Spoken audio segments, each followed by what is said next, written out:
সেনাবাহিনী হচ্ছে প্রিন্সিপাল স্যারের গায়ে হাত তুলছে এবং সেনাবাহিনী প্রিন্সিপাল স্যারের গায়ে পর্যন্ত হাত তুলছে, যার কারণে ছাত্ররা মানে ওরা হচ্ছে সমস্ত কিছু ধামাচাপা দিতে চায়, লাশ থেকে শুরু করে সমস্ত কিছু। ভাই আপনি বলেন।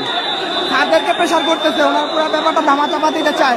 তারা যখন ওনাদের কথাদের সাথে একমত হয় নাই, তখন ওনারা আমাদের প্রিন্সিপাল তারা কি লাশের সংখ্যা হাইড করতেছিল? হ্যাঁ, আমাদের স্যারের গায়ে হাত তুলে তখন তারা।